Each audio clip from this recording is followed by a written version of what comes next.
Autotund. See on saade sulle, kui sul pole päris ükskõik, millise autoga sa sõidad. Tere kuulajad, Autotund on eetris, stuudios tagasi Martin Mets ja nagu ikka Tarmo Tähepõld Geeniuse uudisteportaalist. Ja saate teises pooles tulevad meile stuudiosse insenerid ja insenerid räägivad meile uuest päikeseautost. Ma hetkel nimetan seda Solarite 2.0, võib-olla neil on endal see uus nimi. Solarite eelmine aasta käis, vist oli see Marokos, palju põnevaid seiklusi on, aga sellega ei visata sugugi veel, ütleme siis, ma ei teagi, päikesepaneele nurka, vaid alustati siis uue auto ehitamist ja ka toetuse kogumist. Vaatame siis, mis neil plaanis on. Aga enne seda natuke nädala sündmusi ja mõned sellised uudised ja muud teemad. Mina saaksin oma eelmise nädala kõige meeldejäävamast sündmusest ilmselt rääkida täis üksinda terve saate. Keegi seda kuulata ei viitsiks, mul lihtsalt endal oleks nagu hea oma emotsioone välja elada ja need emotsioonid vahelduseks on täiesti positiivsed.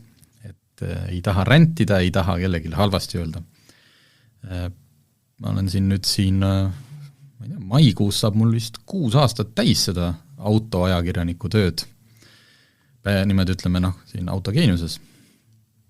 Aga olen käinud välismaal, sellest on ka siin hiljuti juttu olnud, igasugused reisid. Aga ma vist võin julgelt öelda, et reedel oli mul nii-öelda kõige ägedam selline pressisõit või ütleme demosõit ja see toimus Eestis. Et kõikidest autofirmad kuulavad, et ei peagi alati selle ajakirjanikuna lennukisse toppima 5 tärni hotelli, vaid saab ka Eestis. Ühesõnaga, Land Rover kutsus siis kokku mõned ajakirjanikud, ma ei ütlekski influencer, kohal oli nii-öelda mitte ajakirjanikest oli Jaan Roose, kes teab see slackliner, ekstreemsportlane, selline kes kuskil maailmas kõnnib ühest pilvelõhkast teise mööda köit hiljuti kuskil 2 mäetipu vahel või üle kanjoni, ühesõnaga. Tema oli kohal. Aga mis siis nagu oli? Mis asi mis siis oli või? Jah, mis oli? Oli see, et kohal oli 7 erinevat Land Rover Defenderit, millest üks oli see pika kerega 130, üks oli lühikese kerega 90 ja 5 110 ja erinevad mootorid.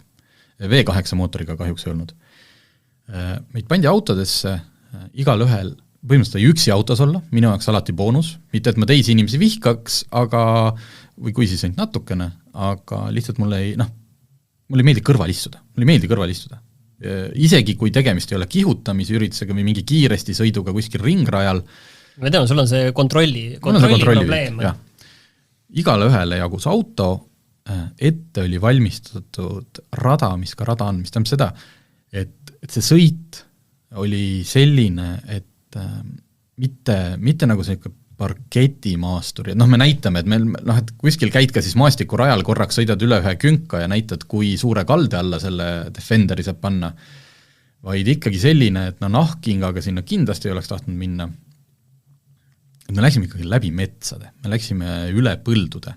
Enne kui keegi siin nagu tahab vihastada, et nii või tohi, rada oli professionaalselt ette valmistatud, seal rajameister Tormi Tamm korraldab ka maasturite erinevaid selliseid ekstreemvõistlusi. Igal pool, kus ei olnud avalikud teed, oli küsitud siis maaomaniku luba.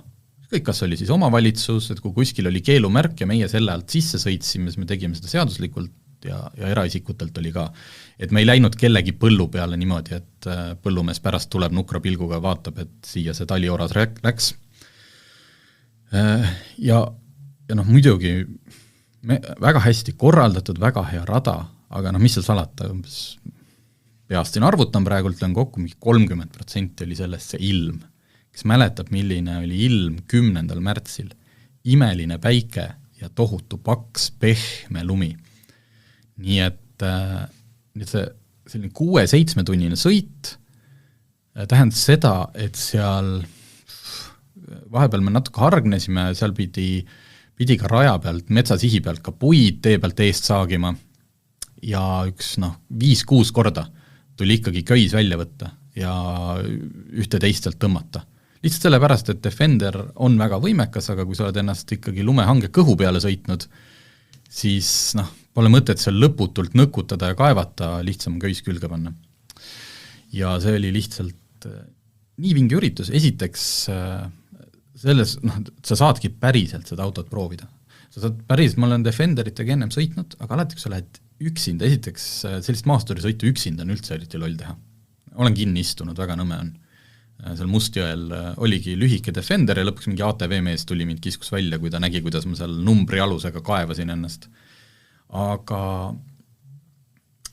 teiseks on see, et kui see on siis autotootja enda poolt korraldatud üritus, seal olid ka Land Roveri enda spetsialistid kaasas, et sa teed seda, mida sinu ees tehakse. Ja kui sinu ees tehakse niimoodi, et ongi, et lund lendab kuskil kraavi perve peal, mingist võsast ronid läbi, sa ei pea muretsema, sa ronid ka.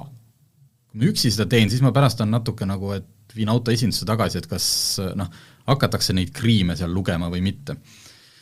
Et sellist 6-7 tundi imeilusas Eesti talves lihtsalt rassimist ja sõitmist. Oli ka maanteelõike, et see ei olnud kõik ainult niimoodi, et kogu aeg lumi üle pea, aga ma lihtsalt Ma tean, et tegelikult see üritus vist, sa ütlesid, toimus tegelikult järgmistel päevadel ka veel, et sinu üritusel ma saan aru, et Eesti ajakirjanikud, aga kas tegelikult sinna toodi ka välismalt ajakirjanikke? Ei. See oli kohaliku, see oli siis ikka Inchcape'i, kus siis peakontor, see osakond turundus asub Leedus, see oli ikkagi 3 Balti riigi ja need 2 järgmist päeva olid Eestis kliendid, kes on siis Land Roveril olnud tublimad kliendid, mille iganes järgi need siis välja valiti. Käibe järgi. Võib-olla käibe järgi. Ja ma küsisin ka, et mul endal mõnel sõbral on ka Defender, et kas nad oleks nad tulla, et oma autodega ei tahetud. Sest seal oleks läinud kogu see kindlustuse ja siis sa hakkad pärast, et muidugi, alati on, sa paned seal paberi ette inimesele, et kõik vastutus on sinu peal, aga ikkagi, nad ei tahtnud seda, et inimesed tulevad sinna just hakata siis pärast jahuma, et kas see rada ikkagi oli õigesti ette valmistatud. Aga jah, kutsuti kliendid need samad autodega ja need samad autod lähevad siis nüüd ka Lätti ja Leetu samasugusele üritusele. Ma küll küsisin, et kas teil seal ka nii palju lund ja ilu on. Leedus on lootust, aga Lätis on see, asub seal hästi, hästi mere ääres, et seal tõenäoliselt tuleb pigem mudarada.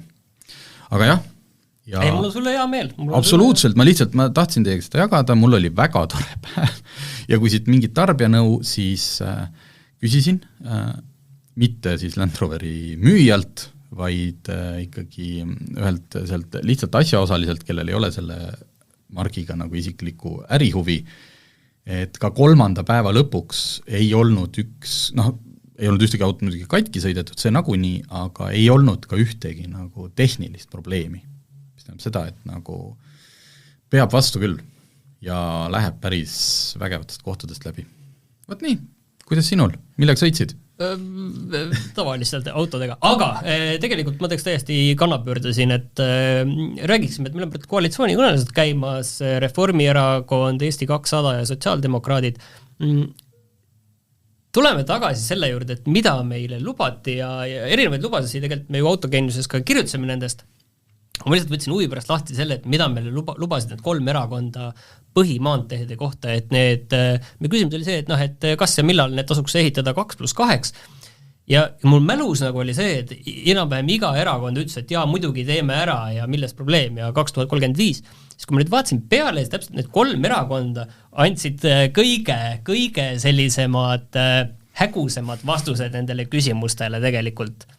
Ma tead, olen pettunud, ma lootsin, et me nüüd jõuaks äkki mingi selge plaanini selles asjas, aga mul see entusiasm kadus ära, eriti pärast seda muidugi alguses juba enne põhimõtteliselt koalitsiooni kõnelusi võeti letti see teema, et ega seda raha eriti polegi teist, et mis me siin üldse räägime, aga sotsid ütlesid, et et rahastus tasuks enne valimisi. Et rahastus tasuks muidugi tõsta, aga eks siin peab me neid üle vaatama natukene ja tegelikult võiks üldsegi vähem autostuda. Et nendel oli see teema.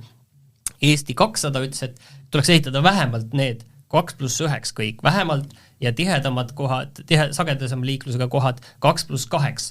aga mingit sellist ajakava nemad ka ei andnud ja samas nad ütlesid ka, et nende puhul on siis need asjad ka laual, mis ilmselt nagu läbi ei lähe, aga vähemalt mis nad lubasid, oli see, et selle rahastuse taga peaks olema siis teekasutustasu, automaks ja keskkonnamaks ja keskkonnamaksu sees siis ka see kütuseaktsiis, nii et seal on see rahastuse küsimus, aga ilmselt see nagu läbi ei lähe tänapäeval, ma hästi sellesse ei usu. Reformierakonna plaan oli põhimõtteliselt see plaan, mis praegu enam-vähem on ka olnud, see, et 4 aasta kaupa ehitame, 4 aastat on täpselt nagu see valimiste tsükkelgi samas rütmis, et teeme jälle mingi ilmselt, see kava, mis praegugi on, et teeme väikse jupi edasi kuskil 4 aastaga, siis teeme veel ühe väikse jupi ja veel ühe väikse jupi ja siis võib-olla aastal 2100 jõuame selleni, et kõik asjad on valmis. Eesti Reformierakonnal oli ka see, et sisuliselt see, et palju ehitada saab, on vastavalt sellele, palju seda raha on ja kui raha eriti ei ole, siis ilmselt palju ei ehita. Nii et minu optimism nagu sellesse 2+2, et nüüd see uus koalitsioon siin mingi selge ja konkreetse asja võtab vastu, ei, ja ilmselt nagu tänapäeval pigem vist ei ole ka näha, et seda raha nagu hakataks ka tänases intressikeskkonnas laenama. Kusjuures me nägime mingist uudisest ka seda sõna automaks, koalitsiooni kõnelustel kohe läksid meil silmad särama, siit saab loo ja saatsime siis sotsidele päringu ka. Nad on saatnud meile väga pika vastuse, kust kõik võiks tulu tulla ja on öelnud ka, et sellist jõukamat rahvast peaks võib-olla rohkem maksustama, aga viimase lausena on ikkagi kirjas, et sotsiaaldemokraatide programmis automaksu sellisel kujul ei olnud. Ma ei tea, millisel kujul, aga et ühesõnaga ma arvan, et jah, et vähemalt selle 4 aasta jooksul me mingist automaksust ilmselt pääseme. Ja sellest me pääseme kindlasti, et ma arvan, et Reformierakonna ja Reformierakonna valijatega automaks nagu läbi ei lähe üldse.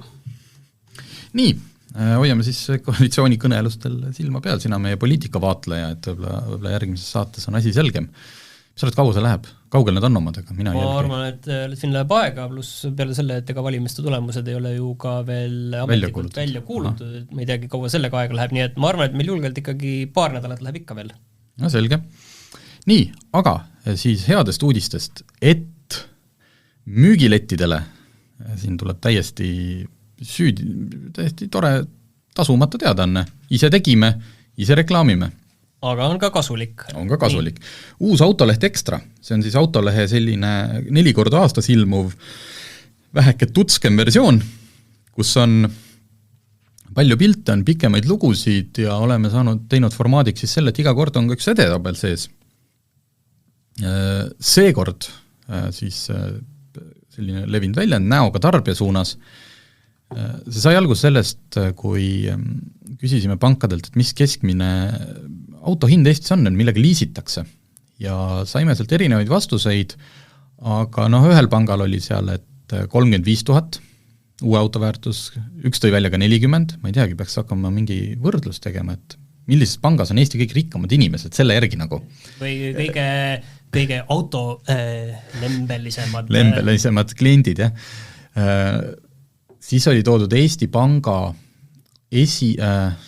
jaanuarikuu andmetel nagu siis keskmise liisingu auto väärtus, mis oli, tähendab liisingusumma, mis oli umbes 27 000, aga see on ilma sissemakseta, mis tähendab seda, et sinna läheb vähemalt 10-20% otsa. Ehk siis lähtepunkt oli selles, et Eestis keskmine auto tänapäeval maksab kindlasti juba üle 30 000 euro. Kasutatud siis seal tuli pankade vastust välja kuskil 25 või natuke alla selle. No selle on see asi ka, et vaata, et pangad see kõige odavam ots, et need ei jõua panga liisingusse. Jah, need on seal autolaen või muud skeemid on ju üldse inimesed ostavad välja, et see hakkab vist kuskil 7000, keskmiselt pankade puhul hakkab see, kus tegelikult üldse liisingut antakse, võib-olla on see tänapäeval üldse 8. Ei 15 pigem, aga võib-olla, jah, ma ei tea, võib-olla jah, kui sa ikkagi lähed väga uut, aga odavat autot ostma, et siis sa saad liisingusse, tihti tuleb seal piir ka auto vanusest ette. Et võib-olla hind oleks nagu, maksab küll 40 000, aga kui see auto on 15 aastat vana, siis sa lihtsalt ei saa liisingut sellele. Aga, et lähtepunkt siis see, et uus auto tänapäeval maksab kindlasti üle 30 000 euro ja tegime siis edetabeli, otsisime välja 50 autot, millest enamik on uued, aga seekord panime sekka nii-öelda asja huvitavamaks ja alternatiivide pakkumiseks ka kasutatud autosid. No tegelikult see on ju kõigil küsimus, tegelikult see on ka minul nagu küsimus, et kui ma nagu vaikselt nagu vaatan ringi uue auto koha pealt, see on see küsimus, et kas ütleme, et mul on X summa raha, et kas ma selle eest ostan mingi võimalikult ägeda kasutatud asja või ma elus esimest korda ostan uue auto. Et tegelikult ongi see küsimus on ju, ja minul nagu kaldub pigem natukene kasutatud auto poole. Ja, eks ta ju lõpuks ongi, et kui sa paar aastat kasutatud, et siis on ka garantii ja kõik muud asjad olemas. Aga 50 autot, mille saab kätte vähem kui 30 000 euroga ja me lähtusime sellest, et see 30 000 kuni 30 000 eurot peab sulle ikkagi tooma siis hoovile auto, mida me julgeksime soovitada, ehk siis mitte osad autod on seal küll, tunnistan, kombivad niimoodi piire, et sa saadki ikkagi selle baasversiooni, aga sellisel juhul, näiteks Kia Sportage, linnamaastur, kuna Kial on ka see baasvarustus juba nii hea, et siis teoreetiliselt me julgeme soovitada ka seda kõige baasversioonimat Kia Sportage'it. Aga enamike puhul lähtsime ikkagi sellest, et see oleks mõistliku mootoriga, mõistliku varustusega auto, ja selle hind jääks ikkagi alla 30 000 euro. Ja täitsa isegi imestasime, ja paljud autod on ka välja jäänud, et me ei valinud kõiki autosid, mis Eestis on.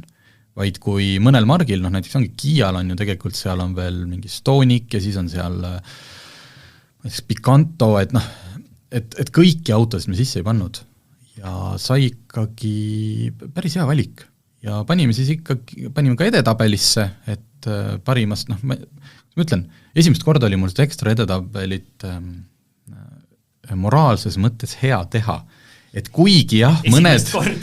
No selles mõttes, et mulle ei meeldi panna kedagi, see on see, et mõnikord me nimetame seda parimast halvimani, eks ju. No see on parim tarbija nõu. Parim tarbija nõu, ma saan aru, et see on siis, kui sa võtad mingi valiku, kus on kõik asjad, aga praegult me saimegi lihtsalt, et kõik need 50 koos kasutatud autodega ongi mõnes mõttes juba võitjad, sest nad mahtusid sellest tabelisse.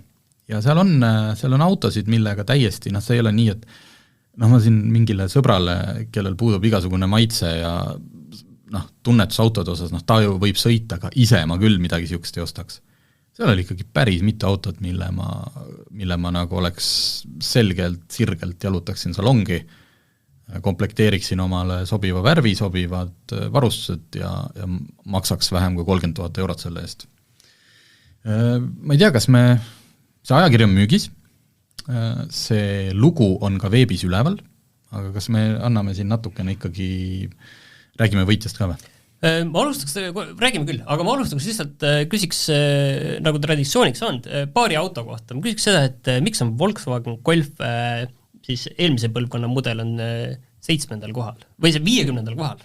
See on siis kasutatud auto. Jah, aga miks ta on 50. kohal? Ta on ju Eestis väga popp mudel, suhteliselt lollikindel.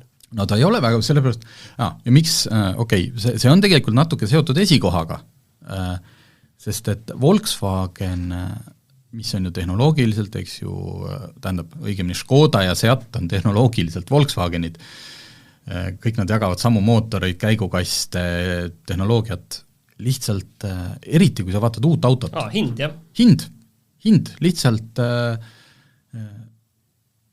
Volkswagen Golf versus Škoda Octavia versus Seat Leon.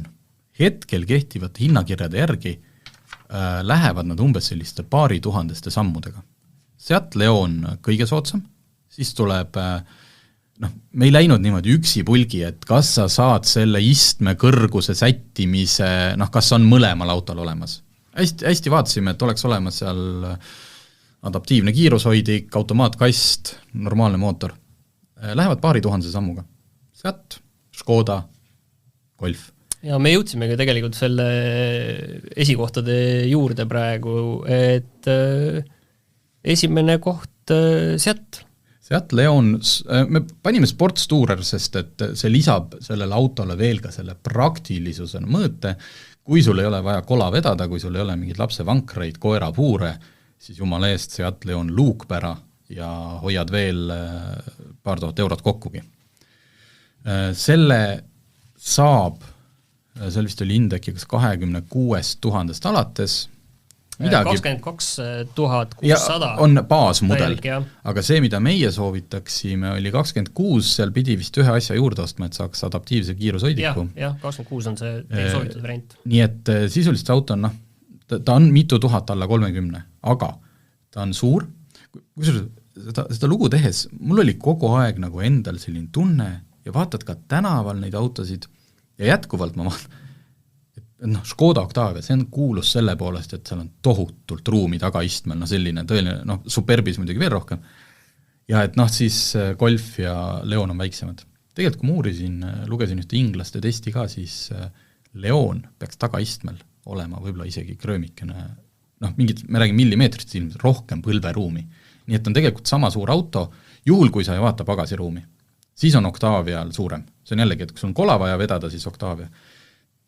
Head mootorid, see võib-olla kõige suurem miinus, seal ongi see Volkswageni siis meediasüsteem, mis kandub ka teistesse autodesse üle, see natuke ebamugav, puutetundlik.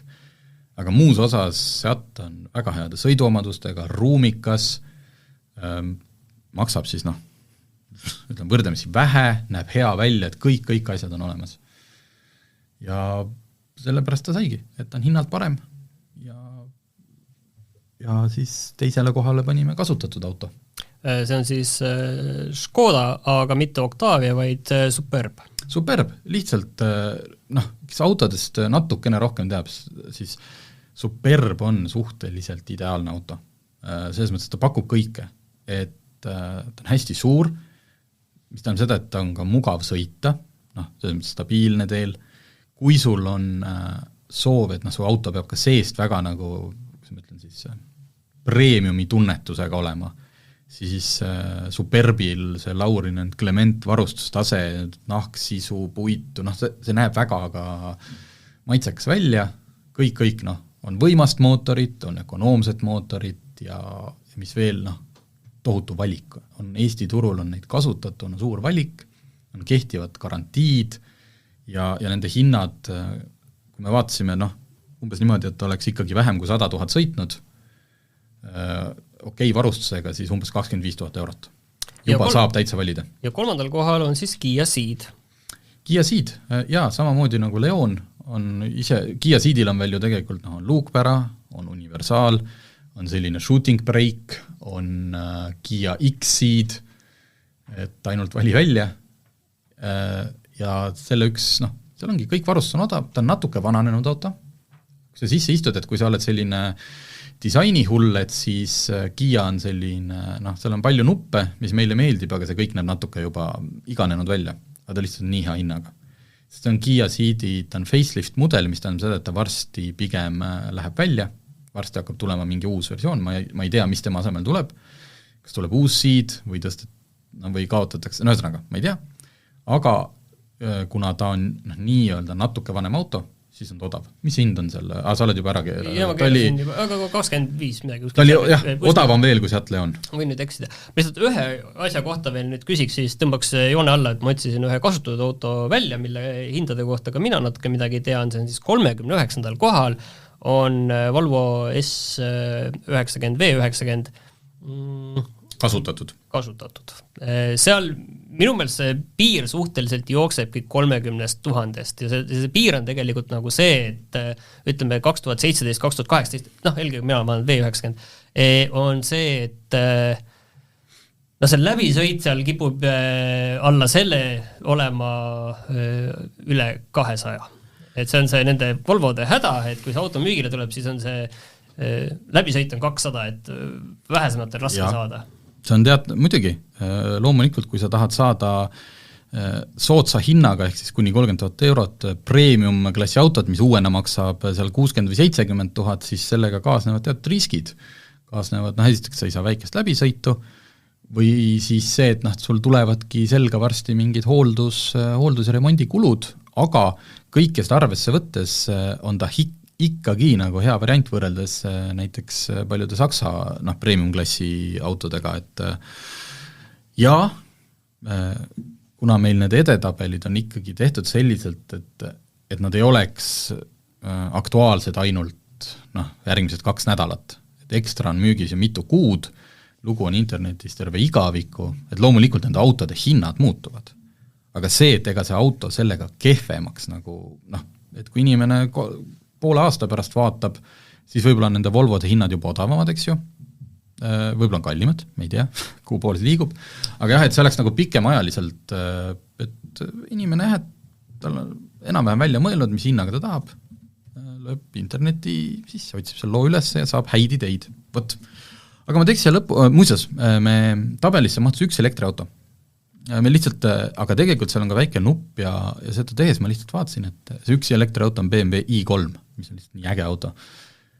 Et tegelikult, kui me räägime elektriautost inimesele, kes erinevalt minust ei taha kogu aeg kuskil Tartu taga käia, vaid sellised linnasõidud, linna lähisõidud, siis alla 30 000 euro, kasutatuna muidugi, on päris palju autosid.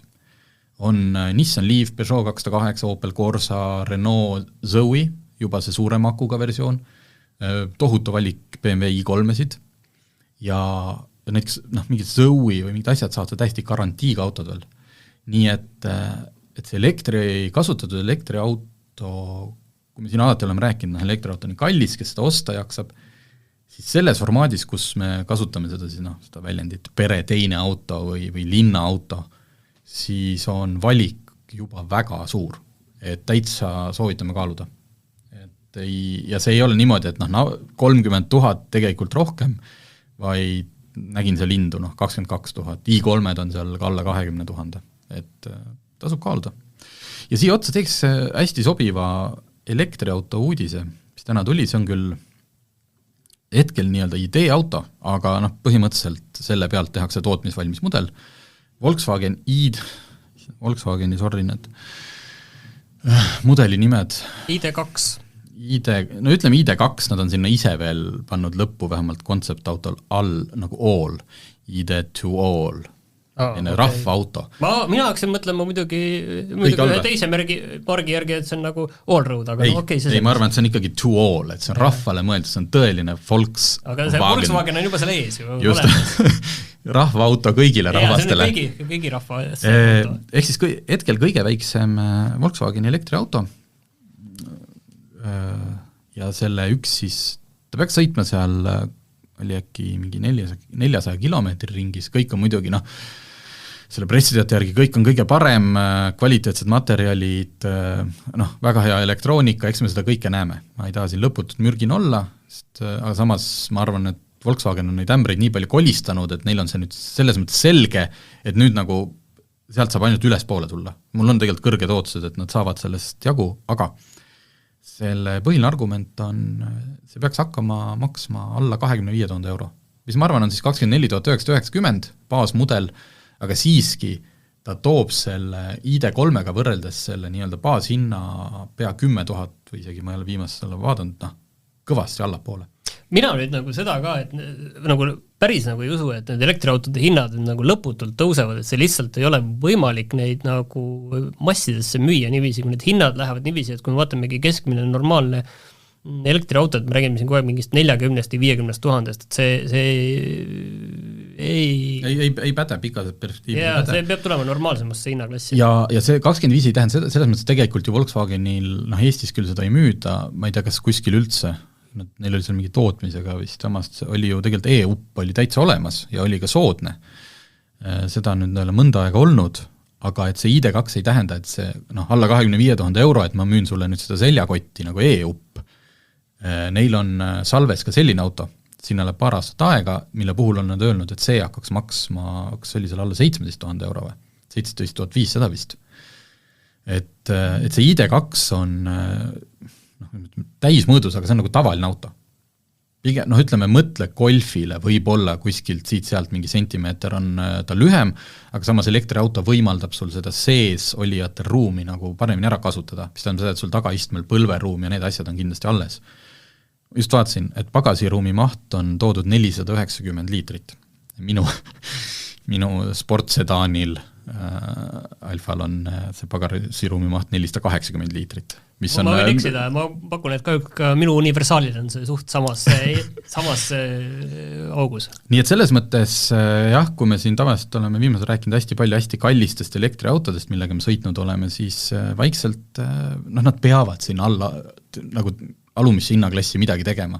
Vastasel juhul kogu see Euroopa rohepööre jutumärkides või mitte, ei jõua mitte kuhugi. Kui me iga järgmise mudeliga anname aina võimsama, aina kallima, aina rohkem premium auto välja. Need dotatsioonid peaks ka lihtsalt nii palju tõusma selle jaoks, aga eks see on okay. Nii et jääme ootama, et see ID2 siis täidaks kõik ise endale pandud lubadused. Aga nüüd hakkame siis kuulama, et kuidas päiksega sõitmine järgmisel Solaride'i versioonil välja näeb. Nii, ja nüüd on stuudios tulnud kaks noormest Solaride'ist, nad kohe ütlevad iseenda nimed. Nii, minust vasakul käel istub Karl August, et ma olen Solaride'i peainsener. Peainsener, sina? Mina olen Siim Ilves ja mina olen tarkvara tiimi juht. No võt, selles mõttes okei. Ma arvan, et nende teadmised juba praegult ületavad minu omi, aga ongi hea. Saan küsida lolle küsimusi. Nemad saavad selgitada. Nii, ühesõnaga, lugu järgmine, et Solaride, kes on siin varem kuulnud, et kursis on päikeseauto, päikesejõul liikuv auto, võistlussõiduk, mitte selles mõttes ärge seda veel ostma tormake, seda veel osta ei saa, aga siin paar aastat tagasi Solaride juba oli minemas võistlusele Austraaliasse ja siis tuli, kui keegi veel kuulnud ei ole, tuli üks viirus. Ja mingit Austraaliasse minekut ei olnud, küll aga käidi ära Marokos ja tegelikult sai võistlus mingil määral peetud, sellest ka natukene räägime. Aga nüüd, kas ma võin öelda, et tegemist on Solaride 2.0? On teil mingi oma nimi autole? Ei, me oleme nii ebaoriginaalselt, et me kutsumegi seda Solaride 2. Solaride 2. On projekteerimisel ja ehitamisel Solaride 2 ja siht on jätkuvalt seal Austraalias tuleb ära käia. Millal see võistlus toimub? See võistlus toimub oktoobri lõpus, ja kestab siis 6 päeva. Okei, aga selleks, et Austraaliasse reisida isegi turistina on suhteliselt kallis, aga kui sul on kaasas suur tiim ja päris suur auto, ja kõik tehnika, mis sinna on vaja vedada, siis Solaride on just hiljuti käivitas ka hooandja kampaania, kus saab neid toetada. See läheb kõik selle Austraalia võistluse kulude katteks.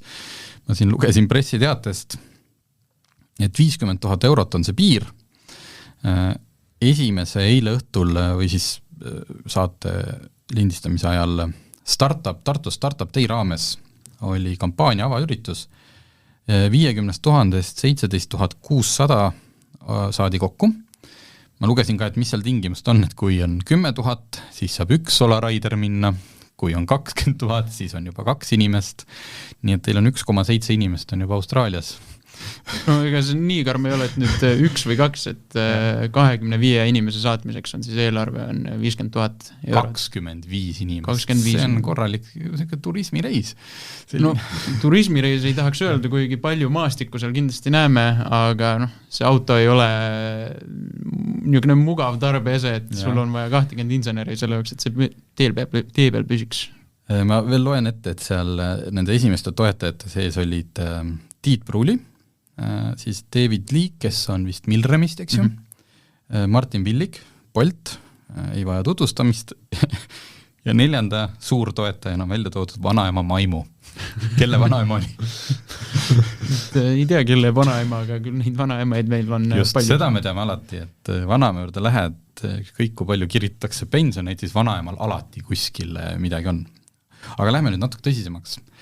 Et minge vaadake siis hooandjasse saate toetada, aga nüüd siis insenerid räägivad, mida siis täpselt nüüd toetama, reisikulud on üks, aga mis siis on Solaride 2 parem kui Solaride 1?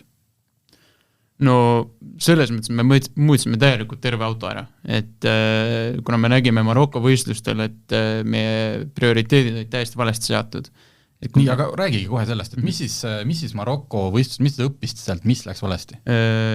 Esimene asi, mis me õppisime, oli see, et see võistlus ei ole efektiivsuse peale ainult, et tegelikult on see ikkagi kestvussõit, sa sõidad sama lõigu, mis on Tallinnast Barcelonasse, ise ehitatud tudengite autoga ja sul on päevas, ütleme niimoodi, natuke alla tunni aega, et tegelikult lihtsalt paigal seista, et kui sa seisad kauem paigal, siis sa lihtsalt ei jõua finišijooneni õigeks ajaks.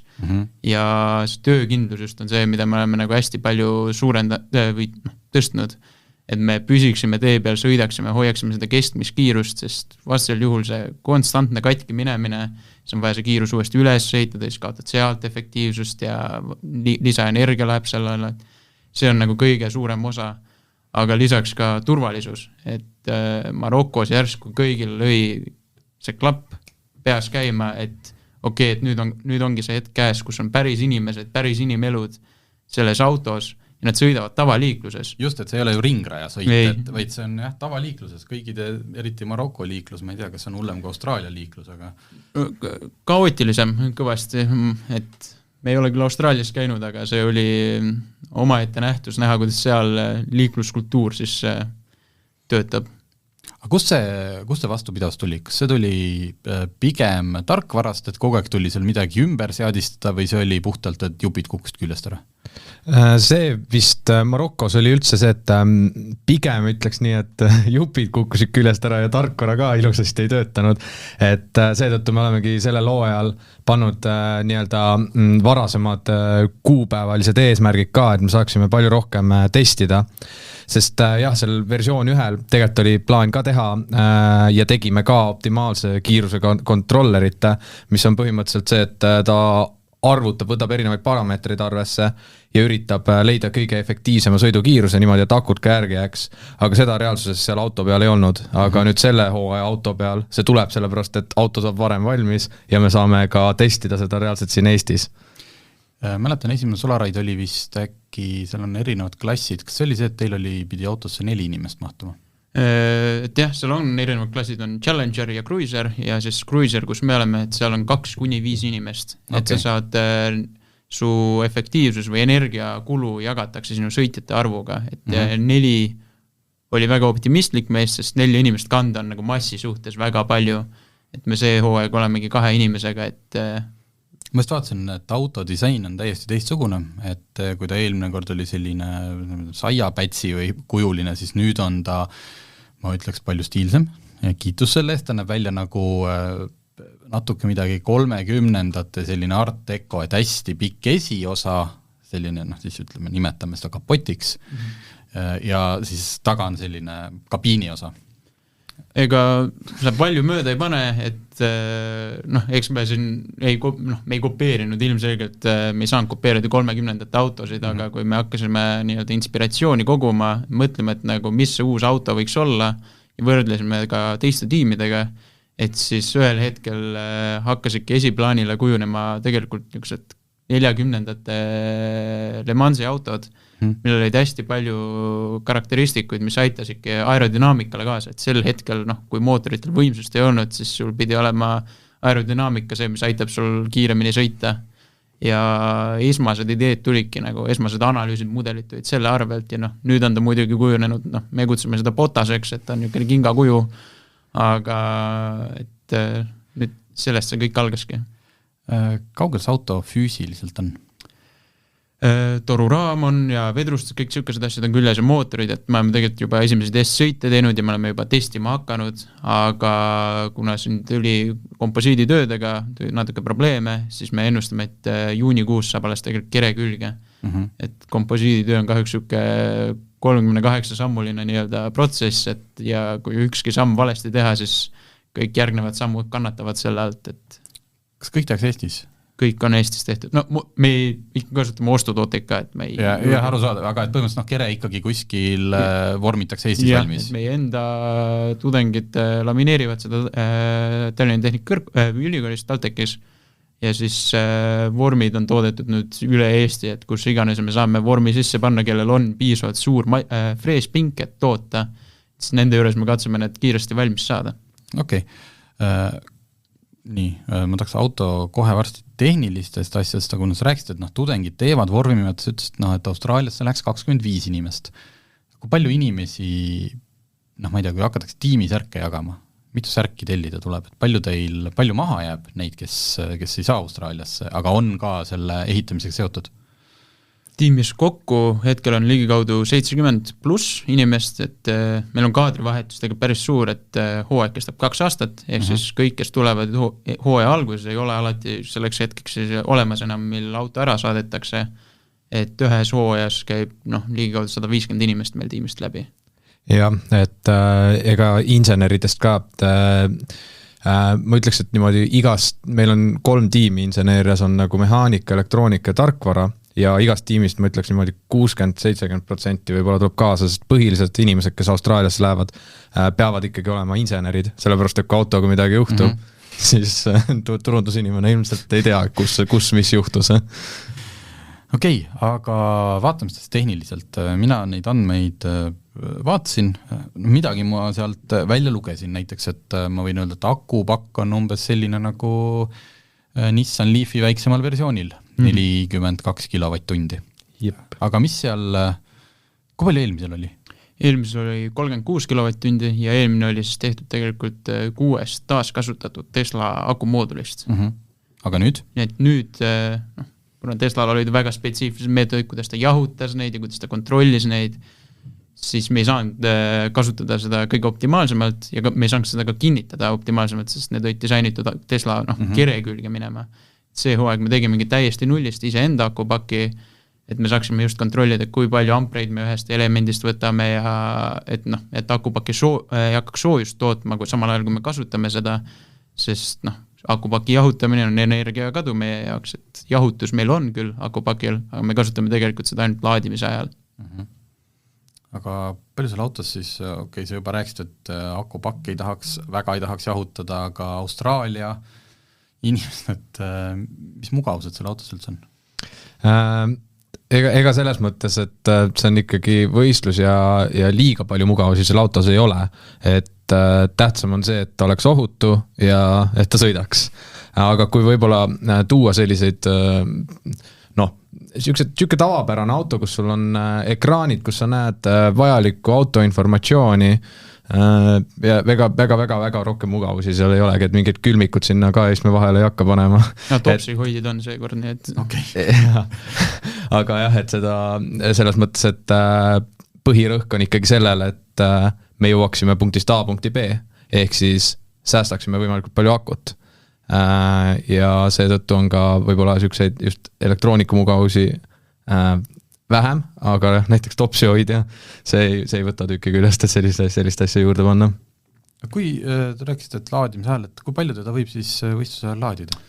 Meil on 2 punkti 3000 kilomeetri kohta, kus me laadida võime ja siis, mis tähendabki, et siis kõige pikem lõik, mida me sõitma peame, on natuke üle 1200 kilomeetri, et 1300 on auto eeldatav range üldse, hoides keskmist kiirust seal 92 juures, et õnneks kui ei hakka välja tulema, siis saame 75-ni alla tuua ja siis jõuame ikka õigeks ajaks kohale.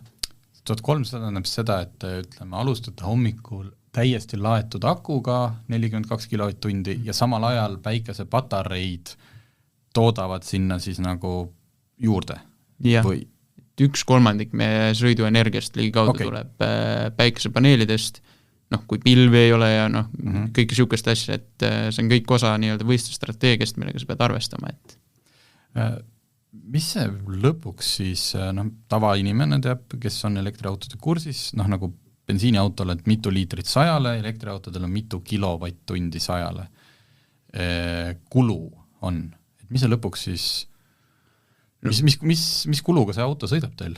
See on siuke küsimus, millele meile üldse ei meeldi vastata, sest see on meie auto puhul nii suhteline, see sõltub, mis on ilmastiku tingimused, mis on kiirused, et me oleme välja arvutanud ligikaudu 3000 kilomeetrit, kui kilovatt-tunni hind on 11 senti, siis tuleb ligikaudu 13-14 eurot on kogu see lõik. Päris hea. Ütleme, Hispaanias, peaaegu et Hispaania piirini saab siis saaks 14 euroga. Jah.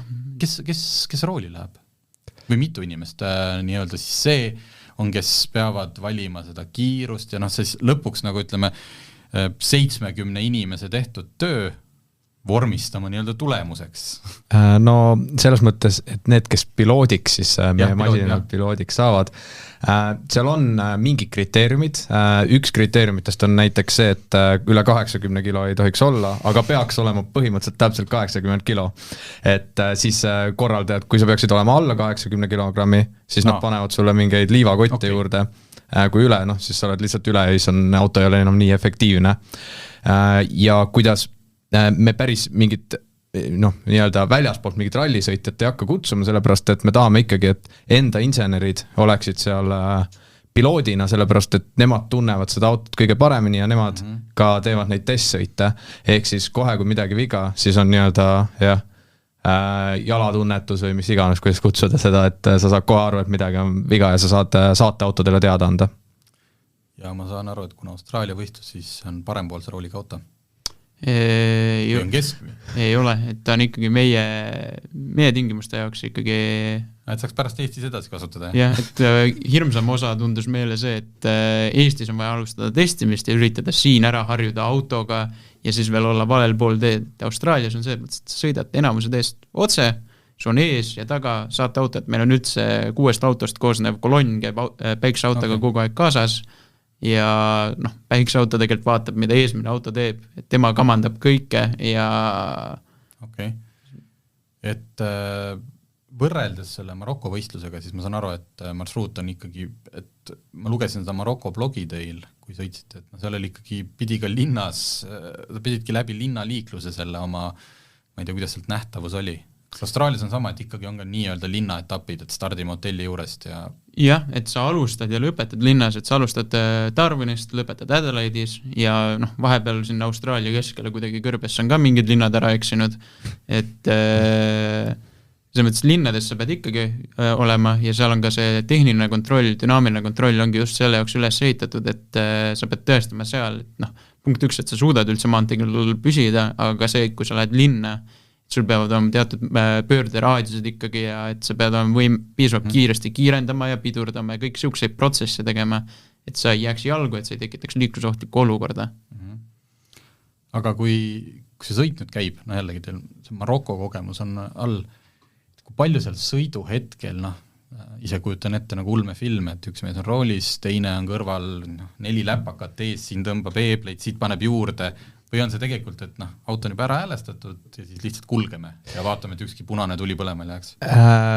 Seal on tõepoolest niimoodi, et üks on piloot, tema põhiline ülesanne on juhtida autot, siis on kõrvalistuja, kes võtab kogu infot, mis tuleb raadiosaatjatega või kus tuleb, võtab vastu ja jälgib ka parameetri, mis auto sees toimub, aga tegelikult selle auto nii-öelda kontrollimine toimub pigem saateautos, kus on siis taga bussis strateegiatiim nii-öelda, kes jälgib auto erinevaid parameetreid ja teeb sellele vastavalt otsuseid või siis seda teeb meie see optimaalne kiiruse kalkulaator, aga vahetevahel peab ka ikka inimsilm vaatama üle, et kas ta teeb kõige paremaid otsuseid.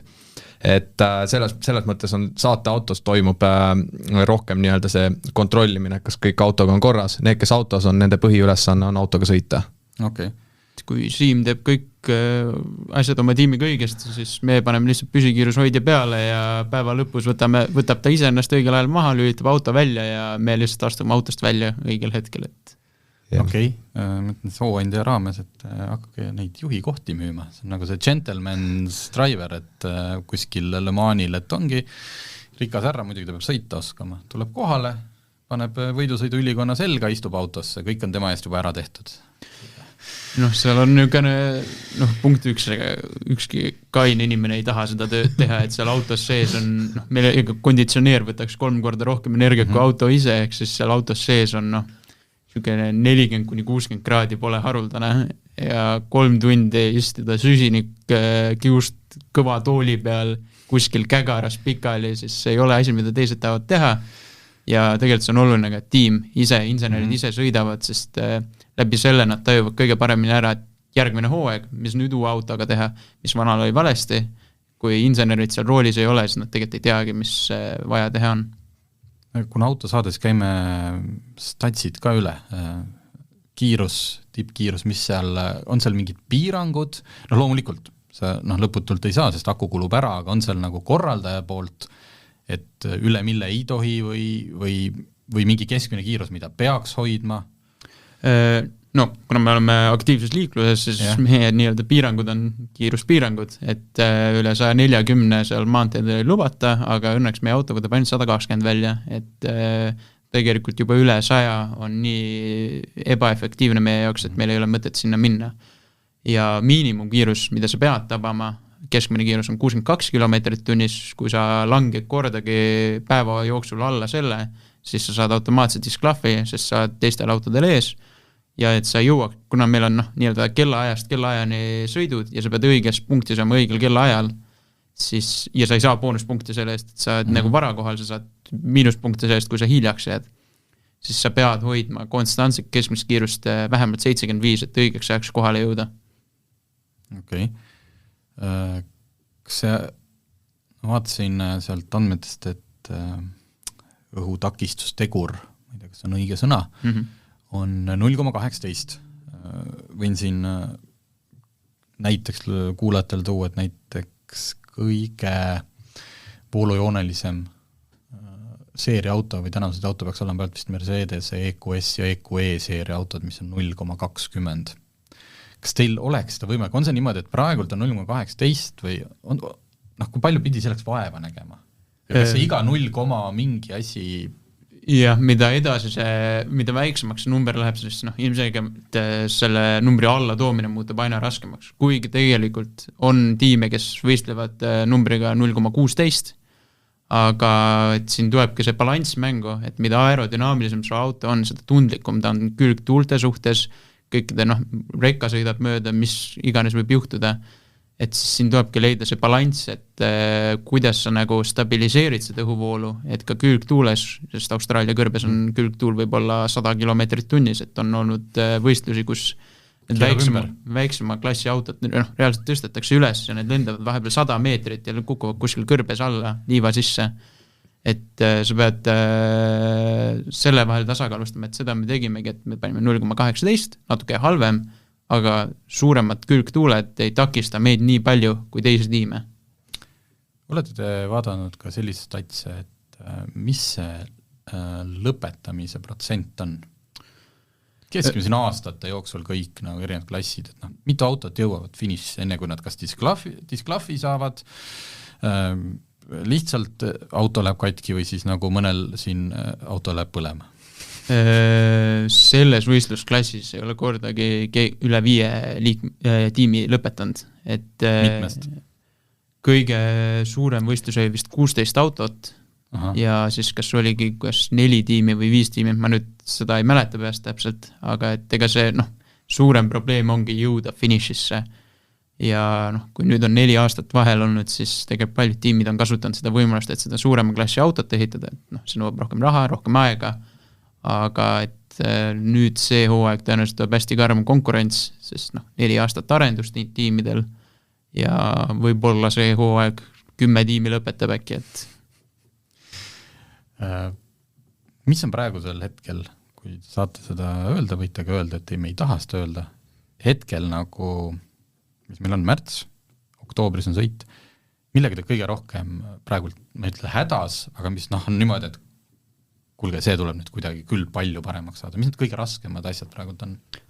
Kõige raskem vist ongi kerepaneelid ja komposiittööd, et kui neid ei saa valmis, siis ilmselgelt ei saa ka päiksepaneele peale panna ja ei saa võistlema minna, aga kõige raskem osa on tegelikult testperioodi planeerimine, et terve tarkvaratiim ootab praegu selle tagant, et autoga saaks minna maanteele testima, et valideerima minna. Jah, et selles mõttes, et kuna need 3 tiimi, mehaanika, elektroonika, tarkvara on kõik käsikäes ja mehaanika on nagu tavaliselt esimene, millega peabki põhimõtteliselt tegelema, et saada testima, siis kui seal tulebki mingite komponentide hilinemine, siis tegelikult see testimisperiood läheb ka veidi hilisemaks ja siis see tähendab seda, et tarkvaral võib tulla üks hetk väga-väga tihe nädal Kas teil on plaan minna ka enne Austraaliat kuskile sooja kohta, kus rohkem päikest on testima? Seda otsast autotreilerile ja Hispaaniasse või? Oleks meil aega, et meil on pigem plaan see, et Austraalias enne testida, et kui me auto juba Austraalias kohal on, et eraldi mingis Euroopa kuskile soojamasse kohta ei plaani minna, et testiteedel esimesed testid ja siis koha peal. Kui keeruline see auto ise on, jätame selle päikesepatarei, tarkvara, ma mõtlen kõik see osa, mis puudutab vedrustust, et kas see on, kuidas see kompromiss on leitud, et oleks mugav sõita versus see, et teeme lihtsalt nagu hästi lihtsa auto, et midagi katki ei läheks. On see keeruline auto? Otseselt tegelikult ei ole, et ta kasutab, kõik on ongi kompromisside teema, et kus sa pead ise lihtsalt insenerina teadma, kus seda kompromissi piiri tuua, et see on see keeruline osa, aga tegelikult topeltõõtsoovadega vedrustus ja rummu elektrimootorid ja roolisüsteem on ikka inglise keeles rack and pinion, et on tegelikult lihtne auto, et selle kogu võistluse teema ongi see, et ürita autost võtta võimalik palju autot välja, et sul jääks hästi tühi karkass just kui alles, et see on kõige efektiivsem lahendus nii-öelda. Aga just see balansipunkti leidmine ja optimeerimine, et kus on sul see, et detail on perfektselt üledimensioneeritud, et ta katki ei lähe, aga mitte nii kaugele, et sa hakkad nüüd ebaefektiivsust tekitama endale ja liiga palju massi kaasas kandma. Suures, ma saan aru, et selle Solaride'i nagu ka tudengi vormeli põhiline eesmärk on ikkagi, et noored saaksid sellist käed külge kogemust, mitte lihtsalt paberi peal arvutada ja teha, vaid päriselt asju ehitada. Ja selles mõttes on see väga äge. Aga, ja siis nad lähevad sealt edasi, lähevadki erinevates ettevõttesse ilmselt inseneriks või tarkvara töötama. Aga kas reaalselt selle käigust on nüüd nagu mingi tehnoloogia, mingi lahendus, mida te arendate, et võiks olla, et keegi tahakski seda päriselt ära osta või keegi kuskil nagu teete midagi nii päriselt uut leidnud? Need on ju muidugi asjad, millest me rääkida ei saa. Nüüd jõudsime selle kohani. Väga hea. Ega me ei saa neid kõiki saladusi välja rääkida, kindlasti on neid iduideid meil tulnud ja aga eks me põhirõhk Solaride'inus ei ole tegelikult see, et olla nüüd mingisugune startup inkubaator, et vaid pigem ikkagi see, et tõsta siis inseneride kvaliteeti ja tegelikult kui me jälgime OSKA uuringuid, siis meil jääb 2/3 töötleva tööstuse inseneridest puudu ja kui me paneme kõik üliõpilased, kes meil on, paneme inseneriat õppima, sest ikka ei piisaks meile. Et, ja kui me ei saa numbritega seda kompenseerida, siis tulebki hakata kvaliteediga. Et see on tegelikult see suurem eesmärk või point, mida me teeme. Millal te esimest Solaride'i tegema hakati? 2020 pidi võistlus olema, see jäi ära.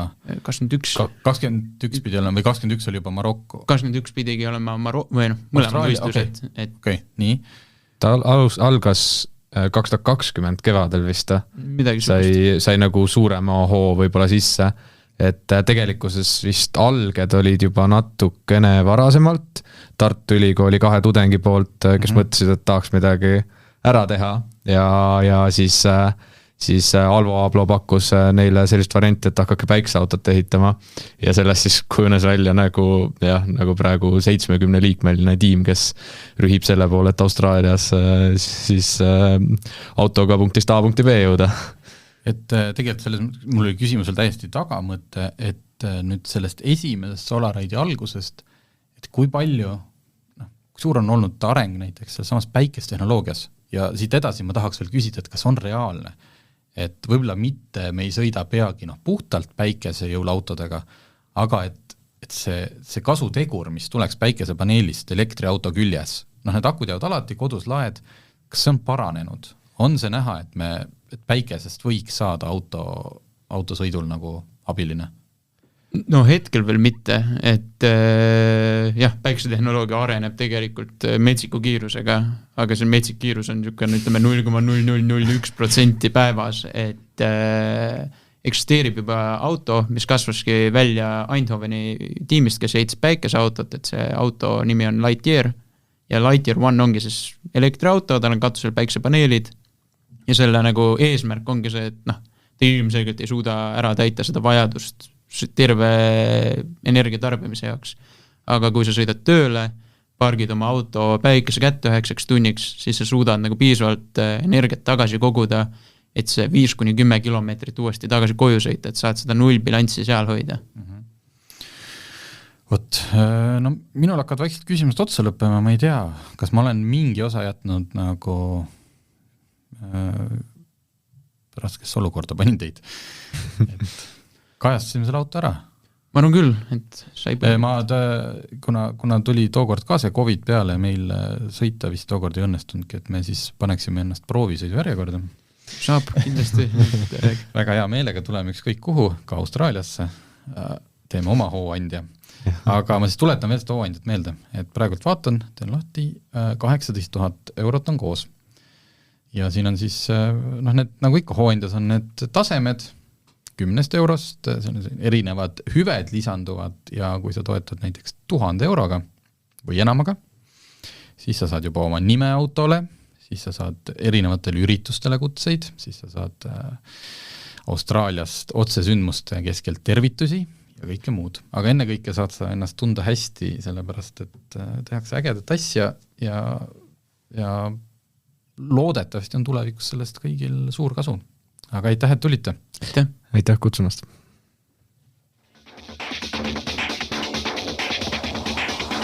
Autotund.